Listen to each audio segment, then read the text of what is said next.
hop, allez, on n'avait pas donné d'heure, de jour, puis on s'est dit que c'était maintenant. J'ai même pas rentré de titre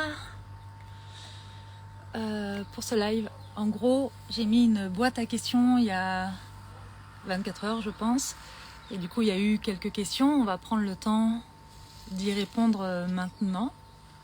Voilà. Salut Vince. Ok. Donc, boîte à questions. On a reçu quelques questions. On va prendre le temps d'y répondre. Le live va être en replay, puisque le jour et l'heure n'étaient pas prévus. Mais c'était le moment pour nous. Salut Pauline. Ok, comme d'hab, c'est Seb qui va lire les questions et puis on va y répondre tous les deux. Je te laisse faire. C'est parti. Comment vivez-vous votre retour en France? Alors on a reçu plein de questions par rapport à ça, par rapport à notre retour en France. Ça a pas mal intrigué de monde. Je t'ai fait bugger. Ouais, tu m'as fait bugger. On a reçu pas mal de questions et les gens ont du mal parfois à comprendre qu'on soit rentré en France. Donc je le redis, quand on est parti à Bali, c'était pas dans l'idée de s'y installer. Aujourd'hui, on n'est pas du tout dans l'idée de s'installer où que ce soit, Sébastien et moi. On est dans l'idée d'explorer, de visiter, de voyager. Et c'est aussi pour ça qu'on travaille de cette façon-là. C'est pour nous offrir cette liberté-là. Et pour répondre à la question, comment on vit notre retour en France? Comment tu le vis, toi? Moi, plutôt bien. Hein. Plutôt bien, au moment. Ouais. Ouais. Ok. Eh ben, moi, je l'ai très bien vécu au début. Et puis, je sens que, voilà, l'envie de rebouger me titille. Après, c'était prévu un peu. Ouais. On savait qu'on n'allait pas rester trop longtemps pour pouvoir voyager. Voilà, on savait qu'on resterait pas très longtemps en France, donc pour l'instant on est là, on est bien, on sait pourquoi on est rentré. Il y a plein de choses aussi qui se créent, des opportunités qui se créent, des rencontres. Reprenez vite un billet, ouais, on va pas tarder, on partira pas forcément aussi loin, mais on va bouger, on restera pas là. Mais ça se passe bien. Oui. Prochaine question? Ouais. Pourquoi êtes-vous rentré en France? Alors j'ai déjà répondu plusieurs fois à cette question, je viens d'y répondre aussi juste avant. Quand on est parti, on s'était dit entre 6 mois et 1 an, on y est resté 8 mois. On a senti que d'autres choses nous appelaient. Donc voilà, on a suivi notre intuition, notre envie, notre instinct de bouger. Donc c'est pour ça, tout simplement. Prochaine question? Ouais. Allez-vous rester en France ou repartir? Bon, je crois qu'on l'a déjà dit. Donc on va rebouger, ça c'est sûr. Voilà, en fonction de nos envies, il n'y a pas grand-chose de calé. Le plan, c'est qu'il n'y a pas vraiment de plan. Mais ce qui est sûr, c'est qu'on va bouger. Avec Sébastien, on s'est quand même rendu compte ces derniers mois qu'à chaque fois qu'on faisait des plans sur la comète à plusieurs semaines et mois d'avance, on avait tendance à changer les choses au dernier moment. Donc on est plutôt du genre à suivre l'impulsion, c'est-à-dire à un moment donné, on a envie de quelque chose et puis on le fait. Ouais, ça c'est cool. Prochaine question? Ouais, je vais un peu vite, mais si vous avez des questions, je vous lis. N'hésitez pas à en poser en même temps et on prendra le temps d'y répondre aussi. Oui. Allez-vous refaire des retraites ou des ateliers? Oui, on aimerait bien. Ça nous fait vraiment envie de remettre des ateliers en place et des retraites. Alors normalement c'était un peu le plan aussi en partant à Bali. La situation a fait que ce n'était pas possible. Entre-temps il y a la formation holistique qui est sortie, qui nous prend beaucoup de temps. Donc cette envie on la comble un peu aussi à travers les coachings de groupe qu'on fait avec la tribu holistique. Mais c'est vrai que le contact physique nous manque beaucoup. Donc c'est prévu normalement. C'est prévu pour la communauté Somasoa, ouvert à tout le monde, et c'est prévu aussi qu'on organise des rencontres vraiment spécifiques pour la tribu holistique. Donc à venir, on va terminer nos vidéos déjà pour la formation. Et puis je pense que... Ce sera plutôt au courant 2022. Ouais, j'imagine. 2022, on remettra ça en place. Mais vous en entendrez parler dès que ce sera le cas, c'est sûr. Comment allez-vous? Comment allons-nous? C'est gentil de poser la question. On va bien? On va bien, ouais. On va bien. On va bien. Qu'est-ce qu'on pourrait dire d'autre? Hormis le fait qu'on va bien. Non, ça va, c'est bien. Bah oui. Voilà. Bon, franchement, on va bien. Comment vous vous sentez depuis que vous êtes en France? Comment tu te sens depuis que tu es en France? Moi, je me sens bien. Après, on est dans notre cocon. Oui. On est bien. On voit pas beaucoup de monde. C'est pas l'envie qu'on a. Donc, on est beaucoup dans notre cocon. On travaille pas mal. C'est pas une contrainte. C'est vraiment un choix qu'on fait pour le moment. On est vraiment focus là-dessus. Donc voilà, ça nous préserve de pas mal de choses. On vit un peu dans notre réalité et on se tient plutôt loin de tout ce qui se passe autour. Et les peu de fois où on a vu du monde, on s'est retrouvé immergé dans des discussions et un monde dans lequel on ne s'est pas senti, comment dire. Disons que pendant 8 mois, on n'a pas du tout baigné là-dedans et nos discussions étaient des discussions de vie tout à fait normales de notre point de vue. Là, ça tourne beaucoup autour de ce qui se passe aujourd'hui. Et c'est pas forcément quelque chose que nous on a envie d'alimenter. Donc moi je dirais juste que peut-être ça c'est un peu différent depuis notre retour en France et c'est aussi ce qui fait, je pense que moi j'ai envie de rebouger assez rapidement. Voilà, pour continuer à créer les choses qu'on a envie de créer, notre réalité à nous. Oui. Rencontrer d'autres personnes aussi. Rencontrer d'autres personnes et voilà, alimenter ce qui nous fait vibrer en fait.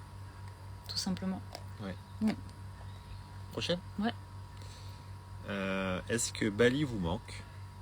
Qu'est-ce qui vous manque le plus de Bali? Est-ce que Bali te manque? Bonne question. Moi, je pense que j'avais envie de voir autre chose. Ouais. Mais il y a plein de choses qui sont super à Bali et du coup, oui, il y a... À toi de répondre. Je sais pas quoi répondre. Tu sais pas quoi répondre? Non, vas-y. Ok. Ce que tu ressens? Oui. Ok. Non, Bali me manque pas pour le moment.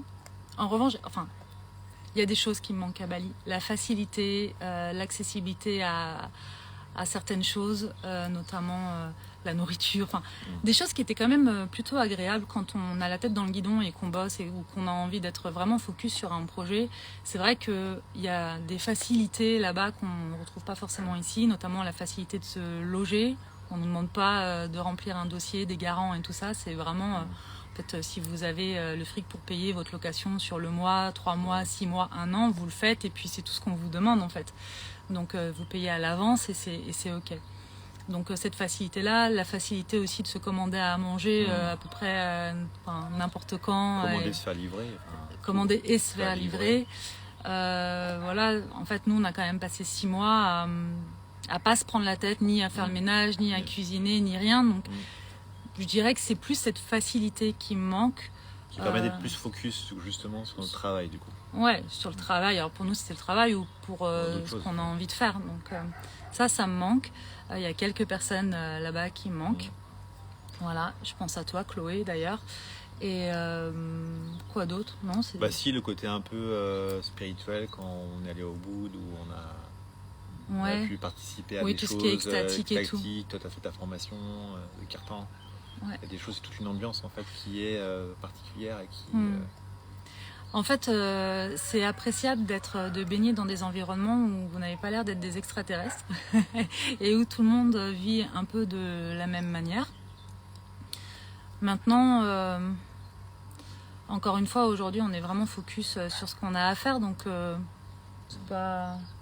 On s'est inscrit à une retraite quand même, parce que vraiment ça nous manque. Donc on s'est inscrit à la retraite organisée par Steven et Jennifer, avec d'autres thérapeutes, une retraite chamanique du 4 au 10 octobre. Et on avoue qu'on a vraiment hâte d'y participer, parce qu'il va y avoir plein de trucs sympas, y compris de l'extatique. Et ouais, il y a un peu cette ambiance aussi qui manque, effectivement. Du coup, on va pouvoir se raccrocher à ça.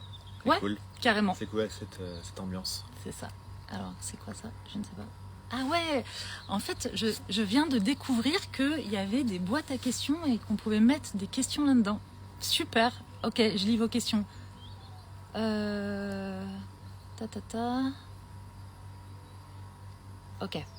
Non, c'est pas ça. C'est pas ça. C'est des types de questions. Ça, c'est les questions que j'ai mis dans le story. Ok, c'est pas grave. Du coup, je les ai déjà notés là. D'accord. Ça marche. Donc, prochaine question. J'aime beaucoup ce que vous faites et j'ai très envie de faire votre formation. À quand les inscriptions? Ouais. Je les ai regroupés parce que j'ai eu pas mal de questions là-dessus, c'est ça? Il y a une autre aussi derrière. Ok, je vais déjà répondre à ça. Ouais. Alors, au début, on comptait faire un lancement en septembre pour un début de promo, de formation 1er octobre. Et puis, même si ça nous fait très très envie parce qu'on a vraiment hâte de rouvrir les portes de la formation holistique et qu'on est vraiment porté par tout ce qu'on partage là avec les personnes qui ont déjà rejoint la première promo, la première tribu, on s'est dit que c'était pas très raisonnable pour nous d'ajouter ça en fait, le mois où on rentre. Et donc, on a fait le choix de faire attention aussi à nous. Donc, c'est prévu pour octobre. Voilà, on va relancer ça en octobre. Donc, je pense que vous pourrez vous inscrire au mois d'octobre, fin octobre. Normalement, c'est ce qu'on a calé avec l'équipe pour un début de formation 1er novembre. Et ensuite, ce sera parti pour 9 mois ensemble. Voilà, on en parlera de toute façon sur Instagram et en newsletter. Donc, voilà. Prochaine. Bonjour, je suis très intéressé pour suivre votre programme. Seulement, je vais partir dans peu de temps vivre au Canada. Je voulais alors vous demander si les heures pour suivre vite. Ça devait être votre programme sont fixes ou non. Pour savoir si avec le décalage horaire, à 6 heures de moins qu'en France, en étant au Canada, je pourrais suivre votre programme. Merci par avance. Alors en fait, le décalage horaire, c'est pas un souci dans le sens où la formation, tout le contenu théorique et les pratiques sont préenregistrés. Donc en fait, chaque mois, il y a un module qui se débloque et vous pouvez vraiment pratiquer, écouter le contenu en fonction de votre rythme et de vos horaires. Ça, c'est pas un souci. Et ensuite, quand on accueille une nouvelle tribu, on fait un sondage au début pour voir quand est-ce qu'auront lieu après les coachings de groupe. Et tous les coachings de groupe sont aussi en replay. Alors je pense moi que c'est vraiment intéressant quand même quand on s'offre cette formation de pouvoir participer aux coachings de groupe qui sont une fois par mois parce que ça fait vraiment partie de l'aventure. C'est ce qui fait aussi qu'on tisse des liens. C'est vraiment un temps qu'on prend aussi pour répondre aux questions, pour soulever des choses, questionner des choses. Attention. Arrête, Pims. Désolé. Et ok, en fait, on a une invitée. Et du coup, je me suis perdue. C'est intéressant de pouvoir le faire. Maintenant, je pense que pour la prochaine tribu, parce que là, en ce moment, c'est tous les dimanches matins à 10h, non pas tous les dimanches matins, un dimanche par mois à 10h du matin, parce qu'on était à Bali. Et donc, ça permettait qu'il soit 10h en France, 18h à Bali. Mais là, pour le prochain, je pense que ce sera peut-être un soir de semaine. Et comme ce sera le soir, et a priori, ce sera aussi le matin au Canada. Donc, ça devrait être possible. Donc, soit un soir de semaine, soit un soir de week-end à voir. Encore une fois, il y aura un sondage, comme d'habitude, pour pouvoir essayer de faire en sorte que le plus de monde possible puisse participer au coaching. Eh bien, c'est on a le chien qui rote juste à côté. C'est cadeau.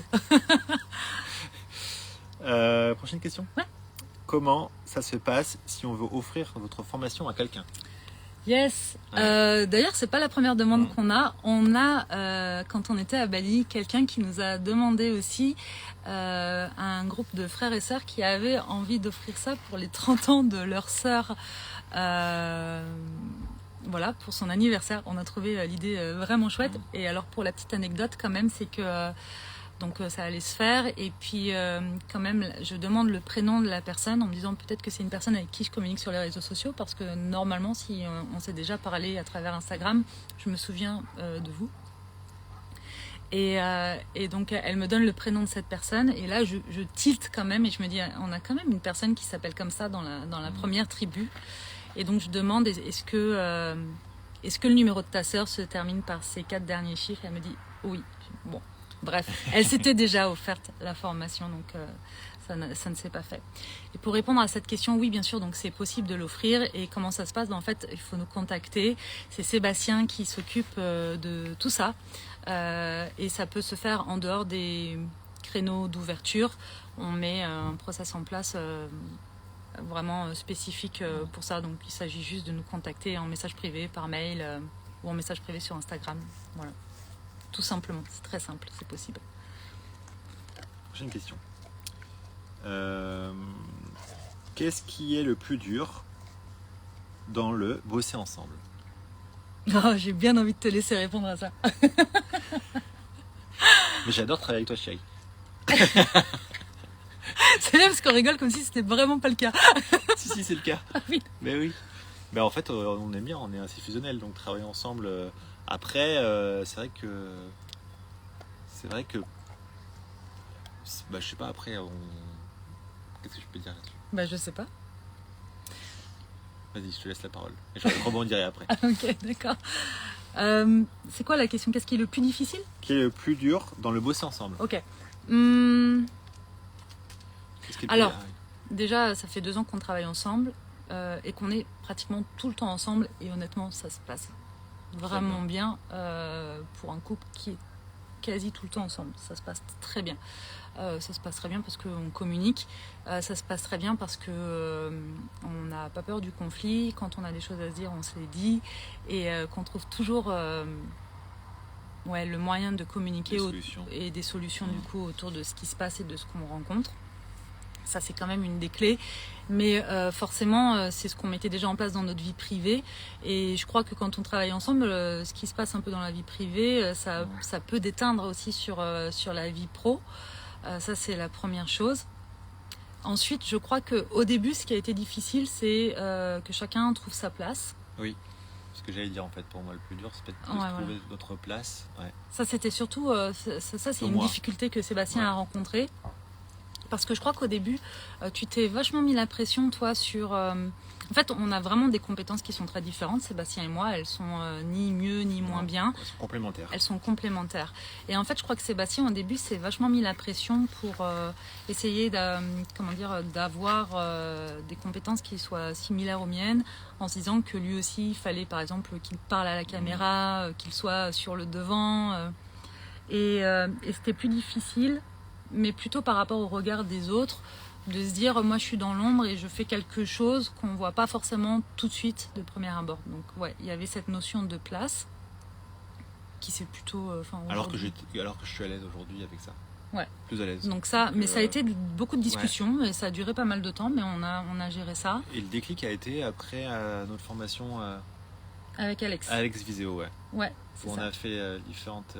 Alors on en parlera. On en parlera. Parce qu'en fait on va intervenir jeudi 16. Il y a Alex Viseo dont on a suivi la formation qui va lui... Brandéo Impact. Brandéo Impact. Qui lui va rouvrir les portes de sa formation là. Je crois que c'est déjà le cas. Et bref, le 16 il fait une petite conférence sur Instagram. Il nous a demandé d'intervenir pour en parler. Donc on en parlera à ce moment-là. Mais très rapidement, c'est vrai que... cette formation, en fait, tout le premier module, c'était vraiment des tests de personnalité et tout ça, et ça nous a permis à tous les deux de nous rendre compte, en fait, de quels étaient nos points forts, nos points faibles, et de se rendre compte qu'en fait, on était vraiment très différents, mais hyper complémentaires, et que pour créer une entreprise qui roule, il n'y a pas vraiment d'intérêt à avoir 2 personnes similaires. Vaut mieux être différent. Et en fait, avec Sébastien, on est plutôt sur... moi, je suis plutôt le pourquoi, la vision, la mission, la vision sur le long terme, les idées, la création. Et Sébastien, lui... Le comment. Voilà. J'ai bien être un comment, ça va. Il gère le comment on fait pour que ce soit réalisable, tout ça. Donc voilà. Et moi, je crois vraiment que pour qu'une entreprise fonctionne, il faut un pourquoi et il faut des comment derrière pour que tout ça, ça puisse se mettre en place. Et... au-delà de ça, Sébastien aussi me permet vraiment de rester, moi, focus sur un certain nombre de choses. Il faut que tu arrêtes, ma pépette. Il faut que tu arrêtes vraiment. En fait, voilà. On a Pimps, la chienne de nos amis qui nous hébergent, qui a envie de participer au live. Donc, Seb me permet vraiment de rester focus, moi, pour que je sois le plus possible centré sur ma créativité, mais aussi sur le fait aussi de transmettre ce que j'ai à transmettre. Voilà. Est-ce que j'ai répondu à la question? Je sais plus, du coup, c'était quoi la Qu'est-ce question? qui était le plus dur de bosser ensemble? Voilà, donc il y avait cette notion de place. Et moi, je dirais aussi autre chose. Alors, je sais pas si c'est dur d'ailleurs. Parfois, c'est difficile de s'arrêter de travailler du coup, parce que je crois que déjà quand on est entrepreneur, ça peut être compliqué. Mais quand en plus on fait la même chose tous les deux, c'est vrai que notre vie privée et notre vie professionnelle a tendance à se croiser. En plus, c'est dur de trouver les limites. Par exemple, des fois, moi, je peux parler du boulot le soir avant de toi, s'endormir. Donc, c'est ça. c'est Moi, j'aime pas ça du tout. Fou. Mais ça, c'est peut-être le petit. Juste le petit hic, c'est qu'on n'arrive pas à faire de limites et surtout qu'on bosse beaucoup, 24 heures sur 24 et sans trop de vacances. Alors peut-être pas 24 h 24, on dort. Mais... Ah, on dort un peu. Oui, mais moi je travaille en dormant, tu sais. En fait, on est des petits esclaves. Non, mais on adore, c'est notre passion. Non, mais c'est ça. En fait, c'est toujours un peu difficile pour moi parce que c'est vraiment considéré comme un travail, mais moi aujourd'hui ce que je fais ça me fait vraiment vibrer et j'ai vraiment envie de le faire. Donc c'est vrai que parfois on me dit mais tu travailles trop, il faut vraiment ralentir, mais j'aime vraiment ce que je fais. Par contre c'est vrai que quand tu dis là je vais couper parce que genre ça fait 10 heures que je suis en train de travailler voire plus, j'ai pas forcément envie qu'on me sollicite en me disant au fait t'as vu ce mail là, il faut y répondre, ou qu'est-ce que tu penses de ça, ou... J'ai vraiment besoin, en fait quand je coupe, j'ai vraiment besoin de couper parce que c'est comme c'est déjà compliqué pour moi de le faire, forcément. J'ai besoin en fait d'avoir ça. Voilà, ne serait-ce que oui pour me ressourcer, me reposer, mais aussi pour réalimenter mon puits de créativité. Voilà. D'ailleurs, je crois aussi que c'est ce qui me manque là un petit peu, c'est peut-être cette stimulation dans la créativité, dans la rencontre aux autres et tout. Je crois que c'est aussi un peu ce qui nous manque un peu de Bali et qu'on va chercher un peu aussi. Mais qu'on va retrouver très rapidement en rencontrant certaines personnes. Donc ça va être chouette. Voilà. On a répondu à tout ? Bah non, il reste une dernière. Vous êtes tellement en harmonie tous les deux, c'est beau à voir. C'est tout. Bisous. Et ça, c'est Fanny. Ça, c'est Fanny. Donc, c'était pas une question. Ok. C'est le mot de la fin. Fanny, tu sais qu'on t'aime. Tu sais aussi que tu fais partie de personnes qu'on a envie de voir. Alors, Fanny, elle fait partie de l'équipe de Lisa Salis, qui a une super formation qui est EG1, mais aussi de l'équipe d'Alex Viseo.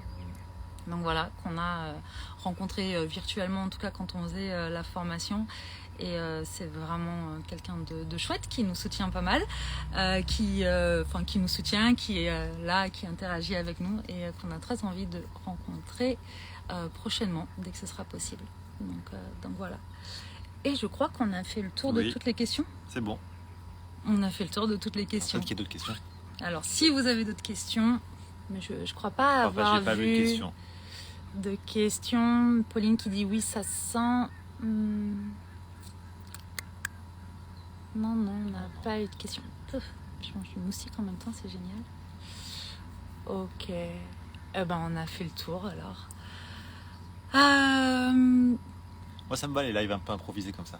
Ouais. Ça m'évite de stresser, donc c'est cool. Et je vous ai pas dit, tiens, je suis stressé aujourd'hui. C'est ça. En fait, elle m'a prévenu 2 secondes avant. On fait un live. Attends, je me réveille et on y va. Ouais, c'est pour ça qu'on avait prévu personne, parce que moi j'aime bien quand c'est un peu spontané avec le mood du moment. On sait qu'on n'aura pas forcément grand monde du coup sans prévenir, mais c'est pas un souci. On a privilégié aussi le live parce que ça permet d'être en interaction et d'avoir plus de temps aussi pour parler si besoin. Et puis ça permet de le mettre aussi en replay pour les personnes qui ont envie de prendre le temps de le regarder un autre moment. Voilà. En tout cas, merci à toutes les personnes qui ont pris le temps de nous poser des questions. C'est vraiment cool, ça nous permet aussi d'alimenter ce qu'on vous raconte, d'alimenter ce qu'on partage, qu'on transmet. C'est vraiment important pour moi de pouvoir le faire. Alors Pauline, et vous avez une idée de votre prochaine destination ? Oui. Oui, on a plusieurs idées et la toute prochaine se précise. Ok, alors... Dans le plan, là où il n'y a pas de plan, mais on sait quand même que normalement, la prochaine destination, je pense qu'on va aller déjà un peu du côté du Portugal, parce qu'on a notamment parce qu'on a envie de visiter un peu le Portugal, mais aussi parce qu'on a des personnes vraiment très spécifiques là-bas qu'on a envie de rencontrer, avec qui on a envie de partager des choses et du temps. Donc Ça va être la première chose. Ensuite, en fonction de comment on sera, on a bien envie cet hiver d'aller passer quelque temps peut-être du côté du Mexique, cette zone-là. L'Amérique du Nord, Amérique centrale. C'est ça. Un peu. Et Seb, dernièrement, me parlait d'un truc qu'il aimerait vraiment beaucoup faire. Je crois que c'est un de mes rêves que j'avais enfoui. J'aimerais bien faire du bateau, donc une sorte de croisière en petit voilier autour des îles des Caraïbes. Donc voilà. Peut-être à Saint-Martin, Sainte-Lucie, Saint-Barthélemy, passer par la Guadeloupe, des petites choses comme ça. Donc si vous avez un bateau... Si vous avez un bateau, vous êtes skipper, on est preneur. On est preneur pour faire ça cet hiver. Voilà. Donc ça, moi j'aimerais bien aller aussi un peu du côté de Séville et j'aimerais bien aller... Tu voulais à Ibiza un peu. Ibiza, côté nature plus ouais. hippie, pas côté teuf. Et moi j'aimerais bien peut-être si on reste en Europe plutôt voir la Croatie. Après on arrive vers l'hiver donc c'est peut-être pas le meilleur moment. C'est donc ça. On verra après. Voilà, en fait on a une liste de projets longue comme nos bras. J'aimerais bien peut-être aller aux États-Unis aussi. Ah oui, on s'était dit peut-être un peu les États-Unis. Donc en fait, prochain step, Portugal. Normalement, après la retraite qu'on va faire donc à Chamanique qui est prévue donc début octobre. Et ensuite il y a le lancement de la formation pour la deuxième promo qu'on fera soit en France, soit directement du Portugal, donc à voir. Mais ouais, il y aura Portugal et puis ensuite en fonction de comment on vit l'hiver, peut-être qu'on bougera au soleil à ce moment-là. De toute façon, nous, on vous suit. Et ça, c'est vraiment chouette que vous soyez là avec nous. On prend vraiment beaucoup, beaucoup de plaisir à partager avec vous ce qu'on vit, nos aventures, nos questionnements par rapport à tout ça aussi. Et je crois que ce qui nous plaît là-dedans, c'est vraiment de montrer qu'en fait, il y a plein de choses de possibles, premièrement. Et que dans tout ce qui est possible, en fait, c'est jamais tout blanc ou tout noir. Et que c'est pas forcément tout fluide et toujours comme on l'a prévu, mais en tout cas, c'est possible quand on se donne les moyens, quand on passe à l'action, quand on met ses croyances limitantes de côté. Et Dieu sait qu'on en a aussi, tous les deux. Et que c'est pas toujours confortable, mais voilà, quand il y a un truc qui vous fait vibrer très très fort, il y a plein de choses de possibles. Voilà. Pas forcément de partir à l'autre bout du monde, ça peut être des choses beaucoup plus... Voilà, ça peut être déménager ou aller voir un truc à 3 km, ça peu importe, mais je crois vraiment que c'est ça qui nous plaît dans l'idée de partager ça avec vous. C'est on peut réaliser ses rêves, même en ayant peur de plein de choses, même en étant dans plein de questionnements. Elisabeth qui dit bonsoir, enchantée de vous rencontrer. Aussi. Bienvenue Elisabeth. Bienvenue.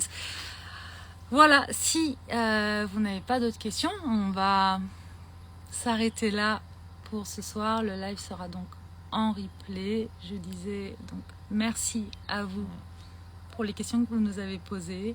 Merci à vous de suivre nos aventures. C'est vraiment chouette.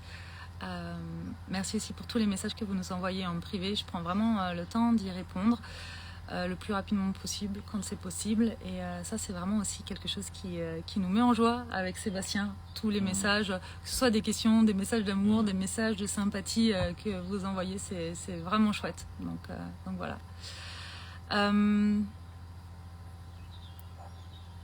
Si moi... Ah, t'as une petite question ? Ok, Elisabeth, si tu as une question, vas-y, pose-la. Pas de souci. Pose ta question.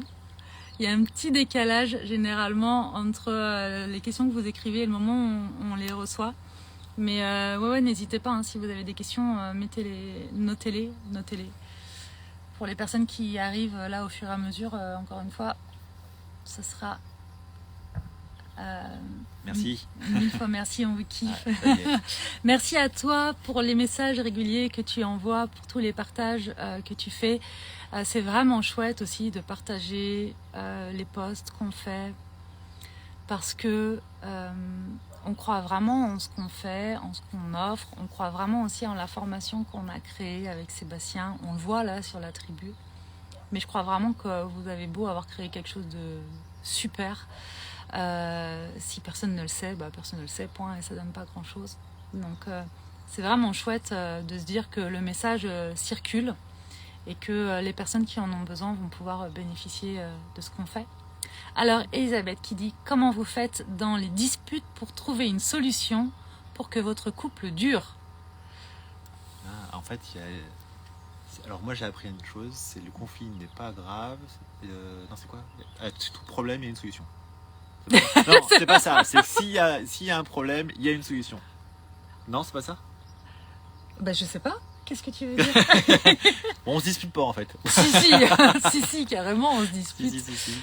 Sébastien a tendance à avoir peur du conflit. Oui. Moi pas du tout. Par contre, j'ai peur du conflit, mais je vais le provoquer, donc inconsciemment, donc on y arrive quand même. Ok. Donc avec le père de mon fils, on se dit des choses qu'on regrette après. Bah, je pense que ça nous est déjà arrivé aussi. Et puis dans ces cas-là, on se le dit. On n'a aucun problème, que ce soit Sébastien ou moi, on n'a jamais de problème à s'excuser. Voilà, à présenter des excuses si à un moment donné on sent que, ce qu'on a dit a dépensé notre pensée, si juste l'autre s'est senti blessé, même si c'est pas notre intention, parce qu'on peut être désolé que l'autre se sente blessé. Donc ça déjà c'est la première chose. On met très facilement nos égos de côté pour se reconnecter à autre chose. Ça c'est la première chose. On communique beaucoup. On discute beaucoup, on communique beaucoup, et surtout, alors moi en tout cas, s'il y a un problème, j'exprime ça et j'exprime avec l'émotion du moment. C'est-à-dire que je n'essaye pas d'étouffer. Si je suis fâchée, j'en parlais justement au coaching de tout à l'heure, je vais pas étouffer ça parce qu'en fait, quand on commence à essayer de canaliser un petit truc qui nous fâche, à la fin, en fait, c'est un volcan prêt à exploser sur lequel on essaye de mettre juste un petit couvert de casserole. En fait, c'est ce que je dis. Et puis, mettez un couvert de casserole sur un volcan en éruption. Franchement, ça le fait pas. Donc, au lieu de faire ça, moi, quand ma colère, elle est juste au niveau de la casserole, plutôt que de mettre le couvercle dessus, déjà, à ce moment-là, je l'exprime. On s'apporte aussi beaucoup d'écoute. Ça, c'est vraiment important. Et on n'a pas de difficulté à revenir sur les sujets tant qu'ils ne sont pas réglés. Donc, Et puis, nos disputes ne durent pas longtemps, en fait. On communique beaucoup, puis après... ça dure longtemps, en fait, après. Ouais, justement, en fait, il y a Elisabeth qui dit on se parle plus pendant 2 semaines, on se dit des choses blessantes. En fait, nous, ça n'arrive jamais. C'est-à-dire que quand on se dispute, ça n'arrive jamais qu'on se parle pas pendant longtemps derrière. Ça doit durer je dirais 1 heure, c'est même pas 1 heure. Hein. C'est moins d'1 heure. Hein. Ouais, mais parce qu'en fait, il y en a toujours un de nous deux qui revient ou qui... Ouais, il y en a toujours un des deux qui va rouvrir le dialogue. Et je crois que même si, comme tout le monde, il y a un moment où c'est vraiment nos égos qui bataillent ensemble pour avoir raison, très rapidement, en fait, on se reconnecte à autre chose qui est plutôt de l'ordre de la bienveillance et du ressenti, en fait. Et du coup, on s'accorde de l'écoute et puis surtout, on essaie de parler en voilà ce que moi je ressens, quoi. Voilà ce qui se passe pour moi. Peut-être que c'est pas ce que tu veux faire, peut-être que c'est pas ce que tu dis, mais moi je ressens ça et j'ai besoin d'être entendue et écoutée par rapport à ça. Et donc voilà, je crois qu'on a beaucoup travaillé là-dessus. Et puis voilà, en fait. Ouais. Je crois que après on fait comme tout le monde, on fait de notre mieux en fait, et puis. Parfois, je pense que nous aussi, des fois, la parole peut dépasser la pensée, mais je crois que vraiment la base, c'est d'être attentif. Et quand on travaille un peu sur soi, très vite, on perçoit en fait si c'est nous qui parlons ou si ce qui vient parler là, c'est une blessure. Qui n'a rien à voir avec le couple, que ça vient faire résonner, donc l'enfant intérieur là qui est en train de se mettre en avant en se disant là c'est pas juste ce que je suis en train de vivre.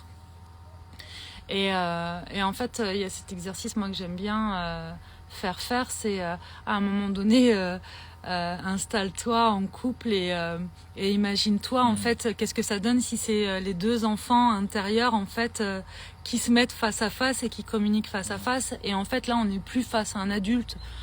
qu'on imagine être là juste pour nous emmerder, en gros, et genre nous provoquer ou je sais pas quoi. C'est juste quelqu'un qui a aussi un enfant intérieur qui tente de s'exprimer, des blessures, sa propre vérité. Et du coup, à ce moment-là, il y a une sorte de tendresse qui se réinstalle. Et c'est plus une colère. En fait, souvent, quand on est très en colère ou qu'on se dispute ou qu'on se fait la tête pendant 2 semaines, comme tu dis, Elisabeth, c'est que il y a aussi quelque chose qui est touché dans les valeurs et on n'a pas envie de lâcher, quoi. Mais il y a d'autres questions à se poser. J'ai fait un post il y a quelques temps justement sur la communication en couple et je pose cette question en fait si tu te dis en fait que tu n'as pas envie de te séparer de cette personne-là, donc que tu t'engages dans cette relation, peut-être on va se tourner. Ouais, on va se tourner pour être dans la lumière. Hop là. Je sais pas comment on va se mettre. Ici ? Ouais. Avec la grosse citrouille d'ailleurs. Ouais. Si tu te dis qu'en fait cette personne-là, tu n'as pas envie de te séparer de cette personne-là, dans ces cas-là, il n'y a pas vraiment d'autre choix, si tu veux t'épanouir dans ton couple, de trouver des solutions. Donc si je choisis de finir ma vie, de passer tout le reste de ma vie, on ne sait pas si ce sera le cas, mais voilà, dans ta tête, si tu prends cet engagement, ok, si j'imagine que je dois finir ou que je vais finir ma vie avec cette personne-là, qu'est-ce que je peux mettre en place? Qu'est-ce qu'on peut mettre en place ensemble pour que ça fonctionne en fait? Alors, quand on habitait ensemble, 1 ou 2 jours après, je l'ai quitté car il disait qu'il allait partir. On habite séparément et il a peur de se réengager. Il revient, je sais qu'il m'aime, il a beaucoup de fierté. Ok. Bon. Après, moi, je fais partie de ceux qui pensent que pour vivre en couple, l'amour ne suffit pas. Et que ça, c'est la première chose. Qu'on choisit jamais son conjoint par hasard ou sa conjointe. En fait, l'autre est notre miroir et surtout, la personne avec qui on partage notre vie, c'est notre plus grand miroir. Généralement, on partage notre vie avec quelqu'un qui va nous faire bosser, qui va venir nous titiller sur des choses qu'on a à bosser en fait, ou des blessures qu'on n'a pas encore réglées. Donc ce qui est intéressant, c'est d'avoir déjà travaillé sur soi pour que, une fois en couple, on puisse passer à autre chose en fait, et qu'on soit pas juste là pour soigner nos blessures d'ego et d'enfant intérieur. Mais tout ce qui n'a pas été réglé vient se régler au sein du couple avec la personne qui est en face. Et en fait, du coup, c'est chouette parce que tu vois plus ton conjoint ou ta conjointe comme un ennemi, mais plutôt comme quelqu'un qui vient juste appuyer sur les boutons et te montrer ce que travailler. Ouais, te montrer ce que tu dois bosser ou pas. Ouais. Et salut Julie, Sandra et Sébastien, vous voir 2 fois sur une journée. Et ouais, oui. Parce que ce matin on a fait le coaching tous ensemble. Voilà, après il y a aussi des questions qu'on peut se poser autour du couple. C'est qu'est-ce qui fait que j'ai envie d'être avec cette personne? Est-ce que ça correspond à mes valeurs? Moi je crois que en fait dans les valeurs on a souvent les 3 plus grosses valeurs qui ressortent. Si vous êtes avec quelqu'un qui vient mettre à mal vos 3 plus grosses valeurs, qu'est-ce que ça veut dire en fait? Qu'est-ce qui fait que vous avez ce besoin-là ou cette envie-là d'être avec quelqu'un qui vient mettre à mal vos 3 plus grosses valeurs? Donc ça c'est vraiment important.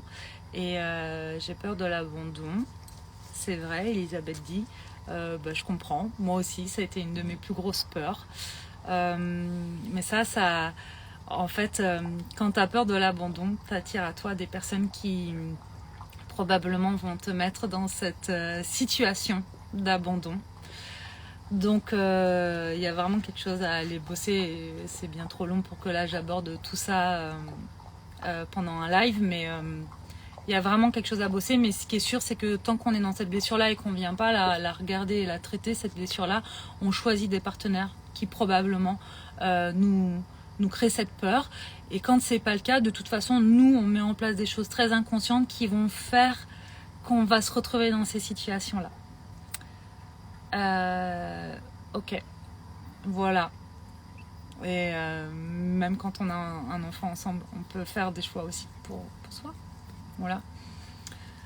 Est-ce qu'il y a d'autres questions? N'hésitez pas si vous avez d'autres questions par rapport à ça ou par rapport à d'autres choses. Vraiment, la fierté dans le couple, ça tue le... Enfin, c'est quelque chose qui j'allais dire, ça tue le couple. C'est assez radical et c'est pas toujours le cas parce qu'on peut avoir beaucoup de fierté et à un moment donné mettre de l'eau dans son vin et améliorer ça. Mais vraiment, fierté, enfin... Fierté et ego, c'est un peu pareil. Ouais, je pense que c'est... Alors, l'ego, il est là pour nous protéger. Je pense que ce qu'on appelle fierté, c'est peut-être ça aussi. C'est ce qui fait qu'on est toujours en train de batailler. C'est l'ego, en fait, qui vous raconte toutes ces petites histoires. Ouais, c'est pas juste ce qu'il dit ou ce qu'elle dit. Te laisse pas faire. Ou au contraire, attention, il va te quitter et tu vas finir seul. Enfin, donc, attention. Mince, je sais pas ce que j'ai foutu. Attention aux histoires et aux contes que l'ego raconte. Parce que l'ego... J'en parlais tout à l'heure aussi pendant le coaching, donc je vais vous partager ça. L'ego, il se construit à partir de préadolescence, adolescence. Enfin, avant ça, en fait, pendant la petite enfance, l'ego, en fait, on est le centre du monde, d'accord. Donc, c'est vraiment tout tourne autour de nous, à l'intérieur de nous, et c'est d'ailleurs pour ça que c'est vraiment important de parler aux enfants et d'expliquer les choses aux enfants en bas âge, parce que quand il se passe quelque chose, par exemple, notamment une séparation ou une dispute. Comme il n'y a pas de monde extérieur et que tout tourne autour de nous, bah, très rapidement, l'enfant va s'imaginer que c'est de sa faute. Bref, ensuite, par la suite, l'ego se crée, notamment pour nous protéger des blessures liées à l'amour qu'on pourrait rencontrer. Et bref, à partir de ce moment-là, l'ego engendre tout un tas d'histoires et d'expériences qu'il range dans une bibliothèque. Et toutes ces histoires-là, en fait, il va aller fouiller dans les archives à chaque fois que lui estime qu'on en a besoin pour donc notre survie, entre autres, pour nos besoins. Et le problème, c'est que lui, ces archives, bah, comme le nom l'indique, ce sont des archives, donc c'est le passé. Et il vient vous raconter des histoires sur votre présent en fonction de ce que vous avez vécu dans le passé. Donc en fait, l'ego, il nous ramène toujours dans le passé et aux peurs qui sont liées. Par exemple, une blessure d'abandon, c'est souvent lié à quelque chose qu'on a vécu dans l'enfance en fait. Et c'est l'ego qui vient en disant telle année, attention, on a vécu ça, il sort l'archive et puis lui, ce qu'il fait, c'est qu'il n'est pas en train de te dire attention, avant on a vécu ça. Lui, ce qu'il est en train de te dire, c'est attention, tu vas vivre ça. Comme si l'histoire qui datait d'avant est encore au présent. Donc voilà, moi je dis l'ego, c'est un maître conteur. C'est pas quelque chose qu'il faut absolument chasser. Il a une fonction. Par contre, c'est vraiment une part de nous qu'il est important d'apprivoiser pour pouvoir passer à autre chose.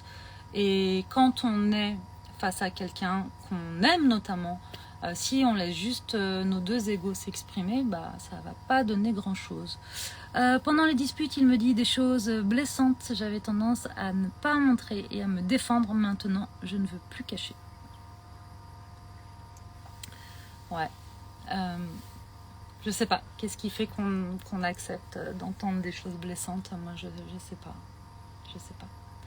En fait, rien ne nous contraint, si ce n'est nous et nos peurs et nos croyances limitantes. Et aussi, quelle est...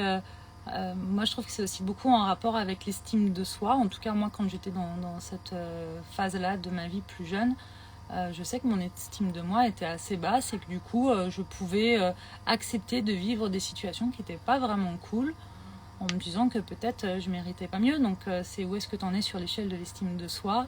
Est-ce que tu t'aimes assez pour poser aussi tes limites? Qu'est-ce qui est correct pour toi et qu'est-ce qui ne l'est pas?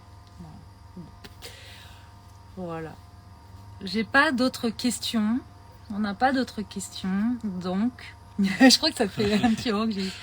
Mais vraiment, posez-les, il n'y a aucun problème. Moi, j'adore répondre à vos questions. Juste... Oula, on se fait attaquer. Ça y est, on se fait attaquer. On n'est plus à Bali, mais on s'est quand même attaqué. Ah la vache. Je regarde, mais je crois qu'on n'a pas d'autres questions. Non. Voilà. J'espère que j'ai pu répondre à vos questions. Encore une fois, merci à tous ceux qui nous en ont posé. Puis si vous avez des questions, il ne faut pas hésiter à les reposer après en message perso ou autre. Ouais. Et puis on y répondra soit en story, soit on refera un live. On aime bien faire des petits lives de temps en temps pour faire le point avec vous de là où on en est, de ce qui va se passer par la suite. Et puis voilà. 21h, je vous souhaite, on vous souhaite un bon dimanche soir. Ouais, bon dimanche soir. Et on se retrouve de toute façon à partir de demain, soit en story, soit en post. Merci à tous d'avoir été présents. On vous dit à très vite. On vous embrasse. Merci beaucoup. À bientôt. Bonne soirée.